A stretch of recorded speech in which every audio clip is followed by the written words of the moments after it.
এ যেন লটকনের এক স্বর্গরাজ্য। ছায়াঘেরা প্রকৃতি, চারদিকে সবুজে আচ্ছাদিত। এই প্রকৃতির মধ্যে চোখ ধাঁধানো ফল লটকন। এটি মূলত নরসিংদীর বেলাবু ও শিবপুরে ব্যাপক ফলন হয়ে থাকে। তবে কিশোরগঞ্জের কুলিয়ারচর অঞ্চলে ব্যাপক চাষাবাদ দেখা যায় বেশ কিছু গ্রামে। বেলাবু উপজেলার পার্শ্ববর্তী হওয়ায় হয়তোবা মাটির গুণাগুণ কাছাকাছি হওয়াতে এই চাষাবাদ হয়। এই লটকন ফল একসময় গ্রামের ঝোপঝাড়েও হয়ে থাকতো, তবে সেটি দেশি।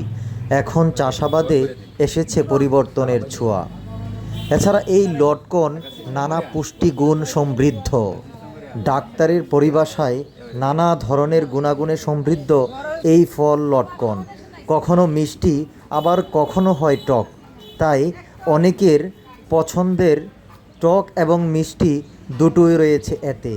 গ্রামীণ পরিবেশে ঝোপঝাড়ের মধ্যে লটকনের ফলন দারুণ দেখতে, এবং এটি রোপণ করতে এবং ফলন ফলাতে খুব বেশি খরচা হয় না।